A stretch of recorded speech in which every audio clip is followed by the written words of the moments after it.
Well, here we are. It's our last application problem on systems of equations. It's pretty involved, so I'm not writing out the complete question. I'm just giving you the synopsis. It's about movie snacks. We have 3 people going to the movies. 3 folks, Walter, Diana, and Julie going to the movies, and 3 kinds of snacks: popcorn, licorice, and Reese's. Now I'm hungry. Our 3 Ds determine, well, the question is going to ask us, what is the price of each kind of snack? So it makes sense to set variables equal to the prices of the 3 snacks.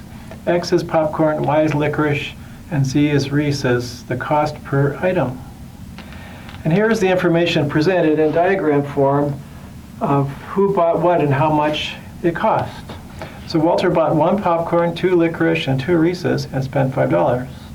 Diana bought 2 popcorns, 1 licorice, 2 Reese's, spent $6.50. And Julie spent 1 popcorn, 3 licorice, and 3 Reese's, and spent $6.50 as well. We're going to take this table and convert it into an equation. Remember, the popcorn costs X each, the licorice costs Y each, and the Reese's costs Z each. So 1 popcorn costs X, 2 licorices will cost 2Y, and 2 Reese's will cost 2Z, and the total is $5. So for Walter, I get X plus 2Y plus 2Z is 5. And in a similar fashion for Diana, I get 2X plus Y plus 2Z. 2X plus Y plus 2Z is 6.5. And for Julia, I get X plus 3Y plus 3Z is 6.50. Now I've got 3 linear equations and 3 unknowns, and our plan is to take them in pairs. And I'll just take these 2 and these 2 as my pairs. And you eliminate one of the variables, the same variable, from each pair, and that gives you 2 equations and 2 unknowns.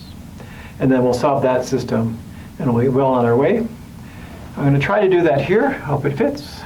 So I have these top 2 equations. I'm going to multiply this one by minus 2 to get minus 2x minus 4y minus 4z is minus 10. And I'll leave this one alone. 2x plus y plus 2z is 6.5. I add them up, we get minus 3y minus 2z is minus 3.5. Okay, and then my first and last equation, I'm eliminating x, so I'll just leave this one alone. I'll multiply this one by minus 1. So I'll write the top one down. X plus 2y plus 2z is 5. And I'll take this bottom one, and I'll multiply by minus 1. So minus x, put it here,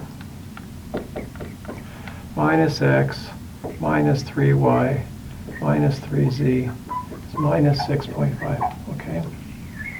Step back for a minute. Left the top one alone. It's alone. I multiply the bottom one by minus 1, minus x minus 3y minus 3z minus, okay. And then we add them up. We get minus y minus 2z is minus 1.5. Okay. I hope all is well, because we have to move on to a new screen. And I'll be double checking my work. Oh, I think I've got it here. What you're supposed to have when we get done is minus 3y minus 2z is minus 3.5, which I have, and minus y minus z. Oh yeah, that's minus z. Minus y minus z is minus 1.5. Okay, we should be good to go now. So I'm going to clear this off. We will solve this system here of these 2 equations for y and z, and then we'll go ahead and plug it back into one of the equations. Doesn't matter which one. I'll probably just take the top one. And then we'll, I guess, leave this table here, because that's how we're going to check if we're right. When we put the costs in, we can figure out how much each of these cost and make sure that we've solved the problem. So let's just see if we can fit that in, and I'll be back in a minute. I'll just clean most of this off, and we should be fine. I'll be back in a second. Here we go.